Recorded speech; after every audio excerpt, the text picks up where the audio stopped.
Hi guys, so I am very comfy and cozy here for this after hours read, and we're going to be reading Drive by Daniel Pink. I'm not sure how far we'll make it in this, but I will say that I'm probably going to talk a lot more than I read. You could just ask my husband because if I'm reading a book, I usually get a few sentences in and then I'm off talking about what I liked about it and all that jazz. So if you popped in, make sure to hit the like button so that this can get broadcast out to more people because YouTube, they like that stuff. So I want to go ahead and get right into it. This introduction, this was pretty cool. This got me thinking. It says the puzzling puzzles of Harry Harlow and Edward Dacey. In scientific terms, it was akin to rolling a steel ball down an inclined plane to measure its velocity, only to watch the ball float into the air instead. It suggested that our understanding of the gravitational pulls on our behavior was inadequate, that what we thought were fixed laws had plenty of loopholes. So most of the time, we think people are motivated to do something for money or for fame or something like that.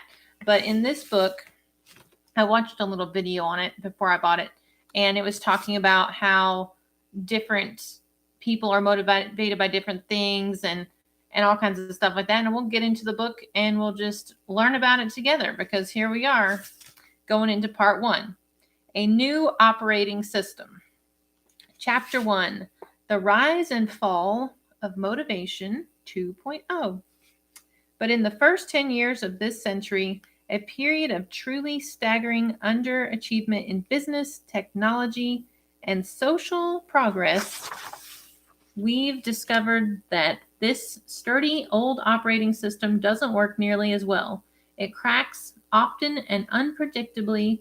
It forces people to devise workarounds to bypass its flaws. Most of all, it is proving incompatible with many aspects of contemporary business. And so that was actually just the content. See, I'm popping the book open with you. So if this is the introduction, maybe we should read the introduction. This looks like a good introduction. Okay, we're going to get into it. In the middle of the last century, 2 young scientists conducted experiments that should have changed the world but did not. Harry F. Harlow was a professor of psychology at the University of Wisconsin, who in the 1940s established one of the world's first laboratories for studying primate behavior. Oh, it's really sad. I heard what they do to those things. Those pretty creatures. One day in 1949, Harlow and 2 colleagues gathered 8 rhesus monkeys, I don't know, for a 2-week experiment on learning. The researchers devised a simple mechanical puzzle like the one pictured on the next page. I shall show you, no worries. Solving it required 3 steps. Pull out the vertical pin, undo the hook, and lift the hinge cover. Pretty easy for you and me, far more challenging for a 13-pound lab monkey. Okay, so here is this contraption. See there? It's probably going to mess up my focus and lighting, but you had to see it. I want to drive you crazy. Okay. The experimenters placed the puzzles in the monkeys' cages to observe how they reacted and to prepare them for tests of their problem-solving prowess at the end of the 2 weeks. But almost immediately, something strange happened. Unbidden by any outside urging and unprompted by the experiments, the monkeys began playing with the puzzles with focused determination and what looked like enjoyment. And in short order, they began figuring out how the contraptions worked. By the time Harlow tested the monkeys on days 13 and 14 of the experiment, the primates had become quite adept. They solved the puzzles frequently and quickly. 2/3 of the time, they cracked the code in less than 60 seconds. Good job, guys. Now, this was a bit odd. Nobody had taught the monkeys how to remove the pin, slide the hook, and open the cover. Nobody had rewarded them with food, affection, or even quiet applause when they succeeded. And that ran counter to the accepted notions of how primates, including the bigger brained, less hairy primates known as human beings, behaved. Scientists then knew that two main drives powered behavior. The first was the biological drive. Humans and other animals ate to sate their hunger, drank to quench their thirst, and copulated to satisfy their carnal urges. But that wasn't happening here. Solution did not lead to food, water, or sex gratification, Harlow reported. But the only other known drive also failed to explain the monkey's peculiar behavior. If biological motivations came from within, this second drive came from without. The rewards and punishments the environment delivered for behaving in certain ways. This was certainly true for humans who responded exquisitely to such external forces. If you promised to raise our pay, we'd work harder. If you held out the prospect of getting an A on a test, we'd study longer. If you threatened to dock us for showing up late or for incorrectly completing a form, we'd arrive on time and tick every box. But that didn't account for the monkey's actions either.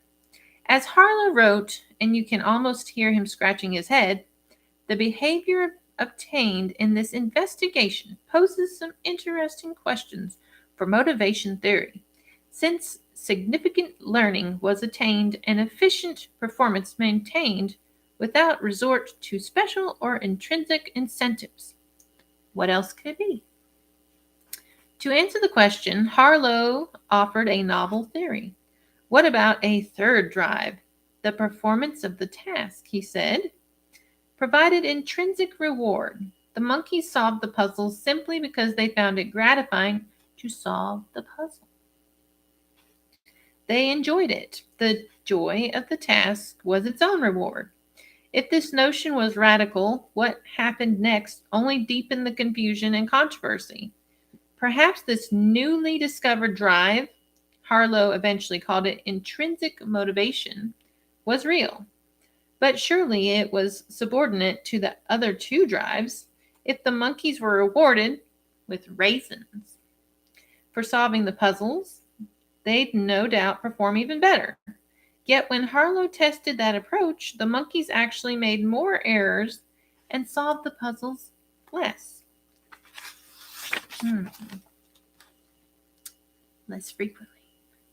Introduction of food in the present experiment, Harlow wrote, served to disrupt performance, a phenomenon not reported in the literature. Now, this was really odd. In scientific terms, it was akin to rolling a steel ball down an inclined plane to measure its velocity, only to watch the ball float into midair, into the air. I think it would sound better with midair instead. It suggested that our understanding of the gravitational pulls on our behavior was inadequate, that what we thought were fixed laws had plenty of loopholes. Harlow emphasized the strength and persistence of the monkey's drive to complete the puzzles. Then he noted, it would appear that this drive may be as basic and strong as the other drives. Furthermore, there is some reason to believe that it can be as efficient in facilitating learning. At the time, however, the prevailing two drives held a tight grip on scientific thinking, so Harlow sounded the alarm. He urged scientists to close down large sections of their theoretical junkyard and offer fresher, more accurate accounts of human behavior. He warned that our explanation of why we did what we did was incomplete. He said that to truly understand the human condition, we had to take account of this third drive. Then he pretty much dropped the whole idea. Rather than battle the establishment and begin offering a more complete view of motivation, Harlow abandoned this contentious line of research and later became famous for studies on the science of affection. His notion of this third drive bounced around the psychological literature, but it remained on the periphery of behavioral science and of our understanding of ourselves. It would be 2 decades before another scientist picked up the thread that Harlow had so provocatively left on that Wisconsin laboratory table. In the summer of 1969, Edward Deasy was a Carnegie Mellon University psychology graduate student in search of a dissertation topic. Deasy, who had already earned an MBA from Wharton, was intrigued by motivation but suspected that scholars and business people had misunderstood it. So, tearing a page from the Harlow playbook, he set out to study the topic with the help of a puzzle. Look out, monkeys. Deasy chose the Soma Puzzle Cube, a then popular Parker Brothers offering that, thanks to YouTube, retains something of a cult following today. The puzzle shown below, that thing, I have not seen it on YouTube. I don't know. I must not watch the same YouTube channel. Consists of 7 plastic pieces, 6 comprising 4 1-inch cubes, 1 comprising 3 1-inch cubes. Players can assemble the 7 pieces into a few million possible combinations from abstract shapes to recognizable objects.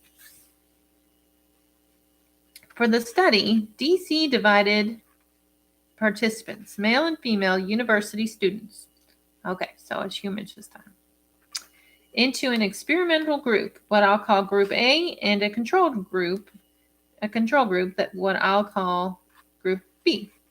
Each participated in 3 one-hour sessions held on consecutive days. Here's how the sessions worked. Each participant entered a room and sat at a table on top of which were the 7 Soma puzzle pieces. Drawings of 3 puzzle configurations and copies of Time, The New Yorker, and Playboy. Hey, it was 1969. Deasy sat on the opposite end of the table to explain the instructions and to time performance with the stopwatch. In the first session, members of both groups had to assemble the Soma pieces to replicate the configurations before them. In the second session, they did the same thing with different drawings, only this time Deasy told Group A that they'd be paid $1, the equivalent of nearly $6 today. Or, since this book was written before last year, maybe $20. For every configuration they successfully reproduced. Group B, meanwhile, got new drawings but no pay. Finally, in the third session, both groups received new drawings and had to reproduce them for no compensation, just as in session 1. So, what are they going to do? I'm pretty sure that the group that didn't get paid, that then got paid, and then didn't get paid is going to be angry. The twist came midday throughout each session. After a participant had assembled the Soma puzzle pieces to match 2 of the 3 drawings, Deasy halted the proceedings. He said that he was going to give them a 4th drawing, but to choose the right one, he needed to feed their completion times into a computer, and this being the late 1960s, when rooms straddling mainframes were the norm and desktop PCs were still a decade away, that meant he had to leave for a little while. On the way out, he said, "I shall be gone only a few minutes. You may do whatever you like while I'm gone."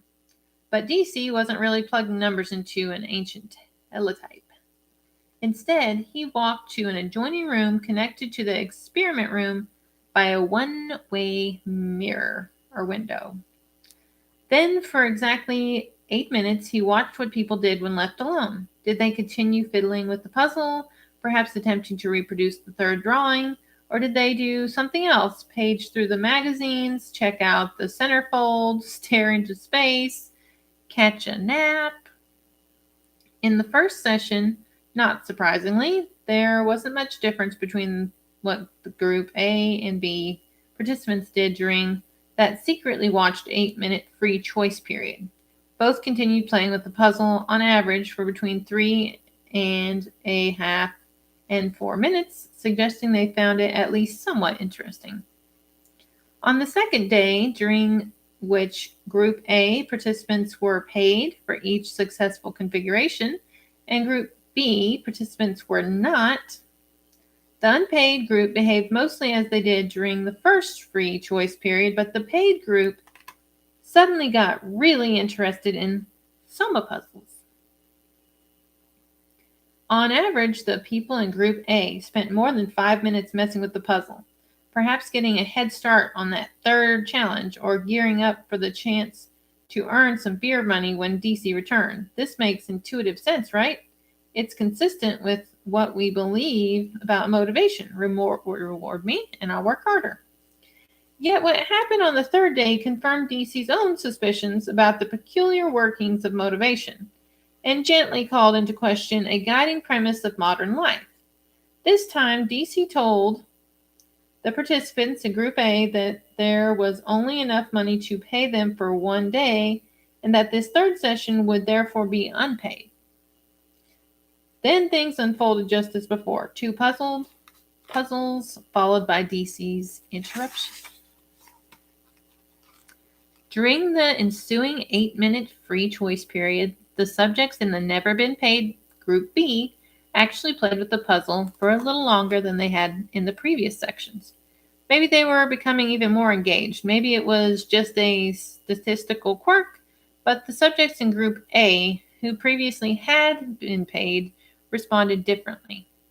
They spent significantly less time playing with the puzzle, not only about 2 minutes less than during their paid session, but about a full minute less than in the first session when they initially encountered and obviously enjoyed the puzzles.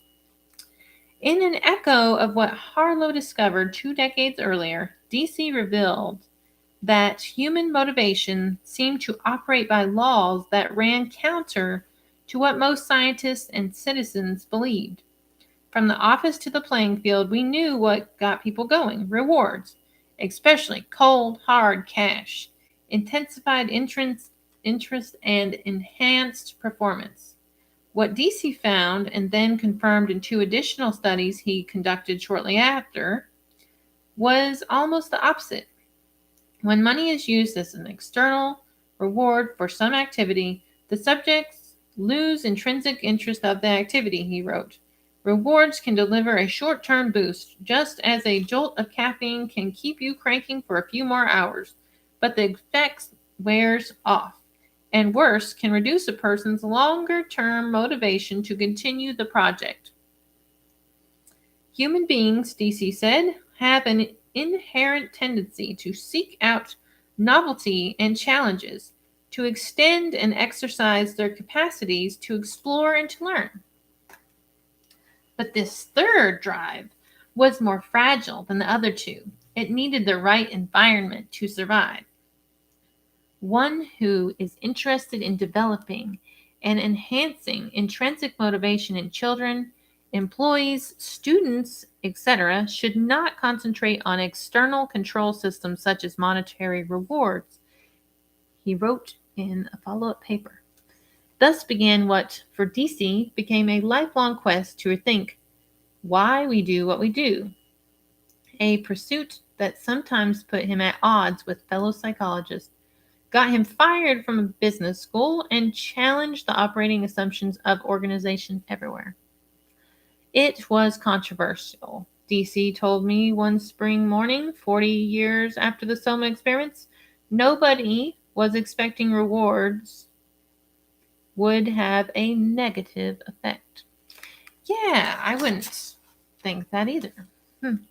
Interesting. Now I'm going to be looking out for it, like everywhere that people are rewarded. I'm going to, oh my gosh, okay, actually, real life. Okay. So we got this cat feeder, and it's really great. It's like an automatic cat feeder thing, and you can put your voice on it and it calls the cat, whatever. And so I didn't think twice about it, but like a month or two later, I got a letter in the mail, and it was like, hey, if you go leave an honest review on there, I'll give you a gift card. And I was like, cool. All right, I'll do it.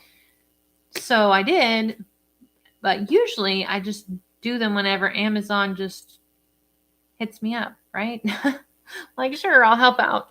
Well, was it today? I think I got an email after I'd done that, and I'd used my free $30 gift card to get some cool lights for my wall. I saw an email that said, hey, would you review this thing? And I did not do it. I was like, I'm not getting paid to do this. Oh my God, it's me. I am the person. So yeah, okay. So real life, and that's very interesting. I mean, it worked for them. I went on there and I did it. I would have done it for free if Amazon would have asked me before then. But that's pretty interesting. All right. This is a book about motivation. I will show that much of what we believe about the subject just isn't so, and that the insights that Harlow and DC began uncovering a few decades ago come much closer to the truth. The problem is that most businesses haven't caught up to this new understanding of what motivates us. Too many organizations, not just companies, but governments and nonprofits as well, still operate from assumptions about human potential and individual performance that are outdated, unexamined, and rooted more in folklore than in science. They continue to pursue practices such as short-term incentive plans and pay-for-performance schemes in the face of mounting evidence that such measures usually don't work and often do harm. Worse, these practices have infiltrated our schools, where we ply our future workforce with iPods, cash, and pizza coupons to incentivize them to learn. Something has gone wrong.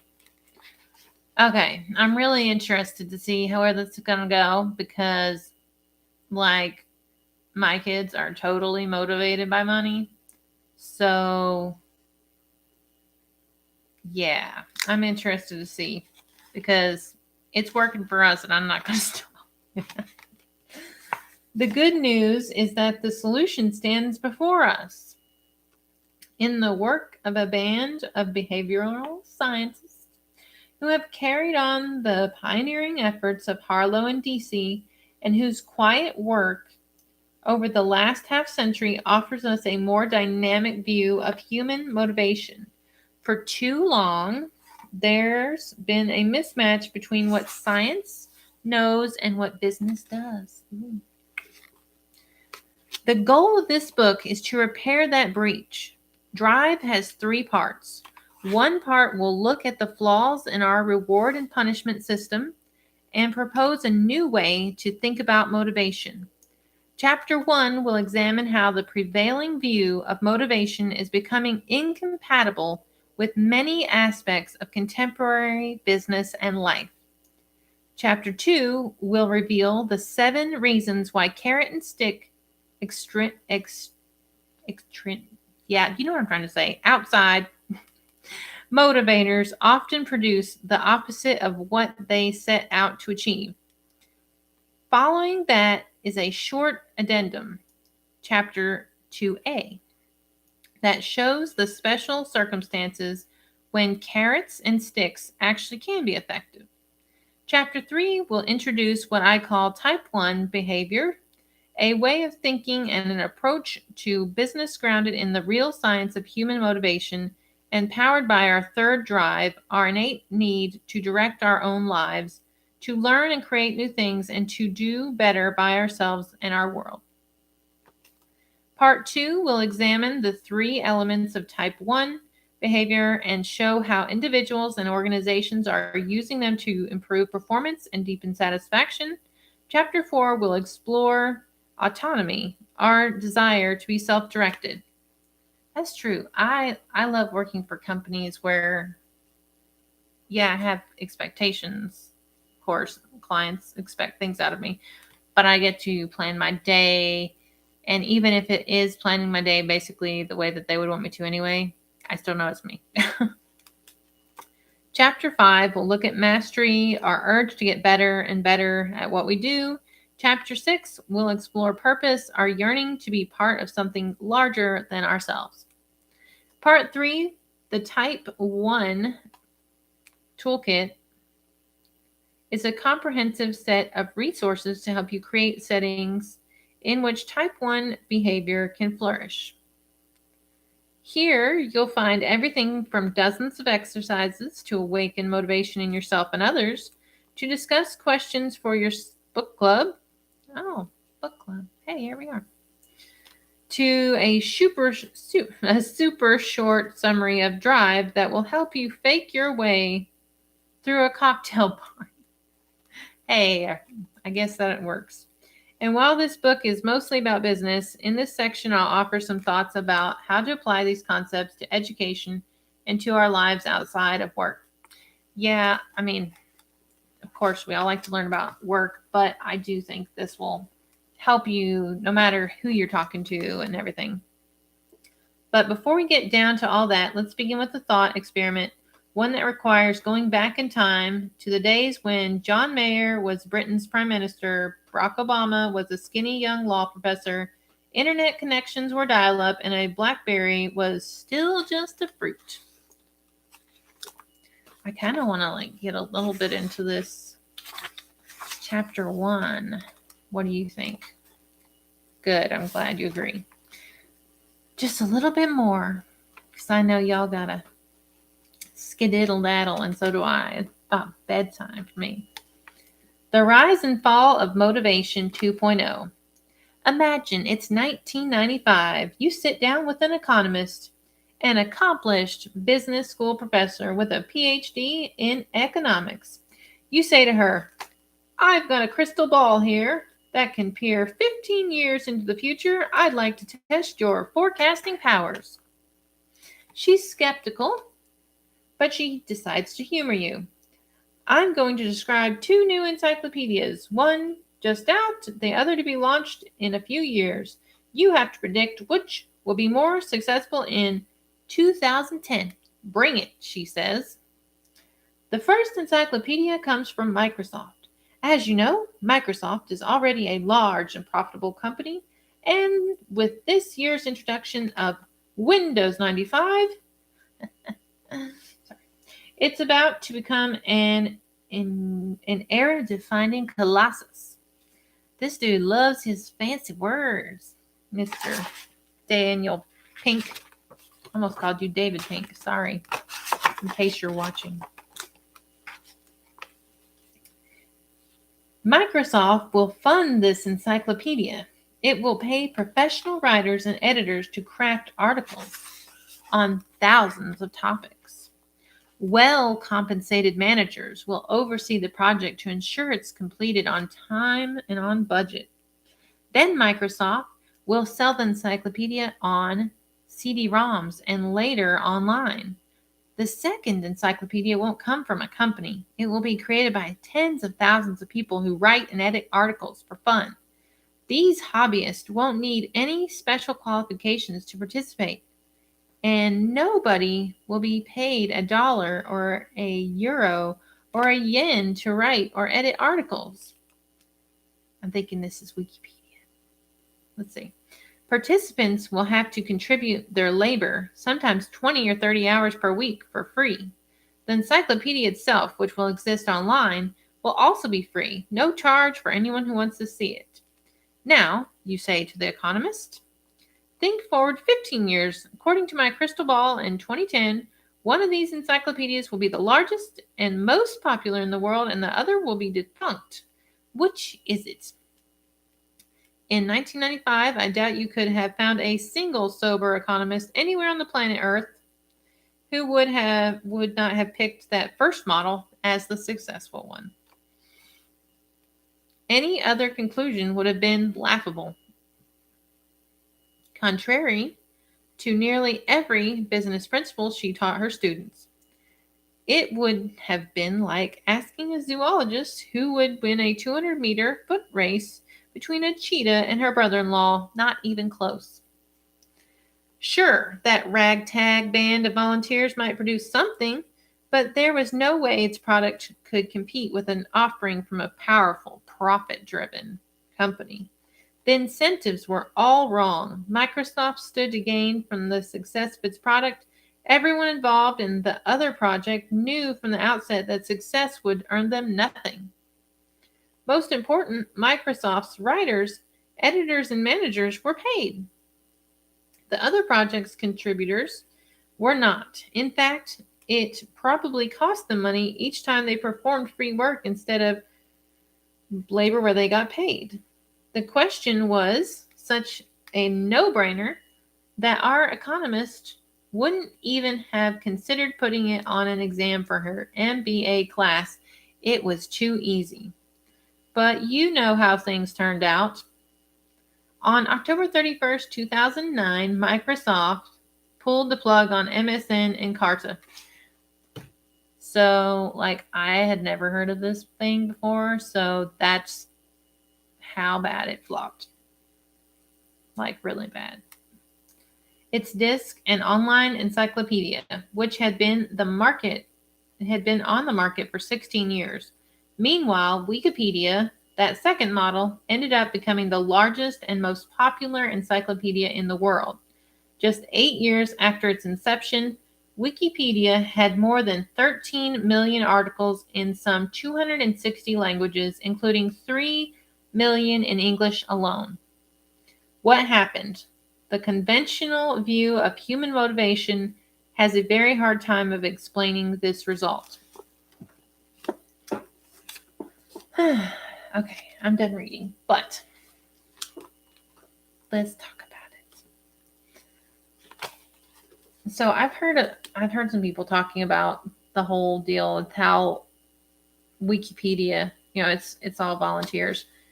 And there's some people that really spend some serious time in there editing that, and every once in a while, of course, you go on there and then you get that, hey, please help us out for $3. We could save Wikipedia. So, Wikipedia is, I see do it on the screen here. My husband typed do it. And I don't know what he typed it, so I'm not sure what he wants me to do. But it got me, this got me really thinking again, not only how can I use this information to motivate other people, but how can I use this information to motivate myself? And I also think not only to motivate myself, but to get more fulfillment. Because, I will definitely say that money is important and one of my big drivers, but it's also super important that you be able to have something that's fulfilling you and makes you feel good about getting up in the morning, that you're contributing to the overall world and positivity and all that. So it's really interesting. I am very interested to see, especially the next part that's coming up, the triumph of carrots and sticks. So that's going to be interesting. And you guys, I know it's really late, so not everyone stayed up. I think more people are going to watch it in the morning, but I would never get up that early, so I'll record it late. You watch it in the morning. That's good for me. Just hit a like and let me know that it's something you want to see some more of. And if you do like it, you think some of your friends would get some value out of it, make sure you give it a share. I appreciate that. My goal is really just to help people be happier, honestly. I think that the happier any given person is, the better it is for the world. And we all could use a little bit of bettering in the world, right? So thanks for hanging out. And I look forward to getting more into this book next time. And I'll talk with y'all soon.